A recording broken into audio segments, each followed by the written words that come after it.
got to address some questions that you guys have had. First question, the one I'm getting most often is, can I do this for you? The answer is no.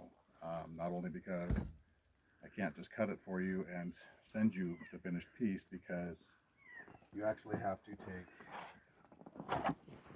a lot of the edge here and cut this back to fit the body of the Durango, because it was designed for a Ram. But not only that, you have to cut the fenders to make it fit.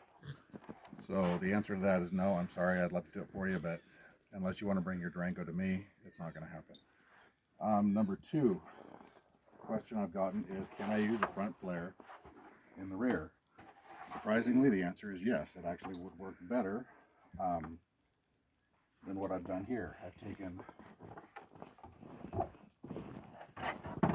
this is the factory Ram fender flare, or not the factory, but the cutout fender flare, and I have cut it here and here to make it fit, and then have finished the ends so it looks like it was supposed to come from the factory. You have to excuse my dog, he's excited.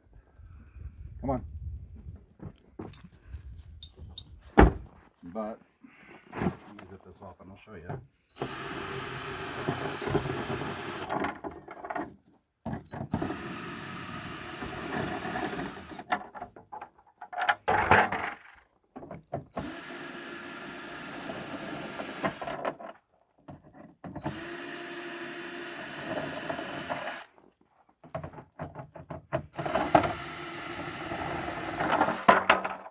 Mock-up, I'm using self-tapping screws just to hold it to the body, but when everything's finished, I'm going to drill these holes out and use rib nuts and 1/4 inch bolts. Anyway, as far as I was saying, you can take this. This is another front one. It actually fits just about perfectly. In fact, that fits better than the one that I made. So that was a great idea. I wish I would have thought of it. Whoever came up with that. Also, over here, you have to trim all this out here, but don't cut it out with a grinder. What you do is you make pie cuts, you know, probably 10 or 15 of them, and then you take a hammer and you fold it under.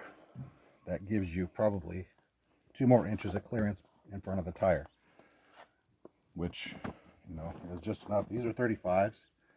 If you were running 33-inch tires, you probably wouldn't need to do this, unless you're running this big of a flare. Also, on the front flares, I needed to mention, I did have to cut it back quite a bit down here. Let's walk to the other side and show you.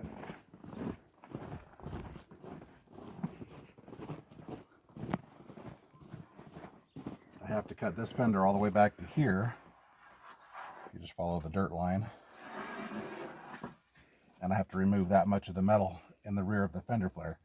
That I already said I needed to do. But in the front, I forgot to tell you, this has to come out all the way up to here, because these flares go all the way up to the light.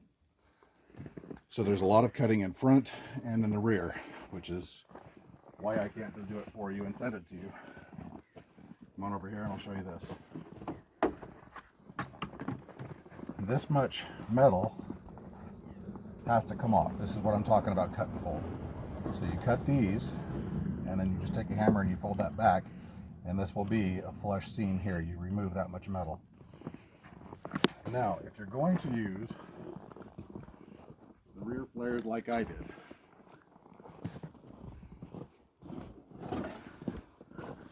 one thing you need to pay attention to. These flares are not equal on both sides.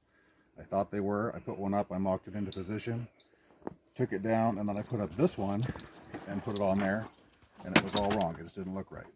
The reason being, as I figured out, this is a 5.5 inch corner. This is a 5-inch corner. So when you're using, if you're going to use these kind of flares, you have to make sure you get it on the right side. But if you're using front flares, you're not going to have to worry about it.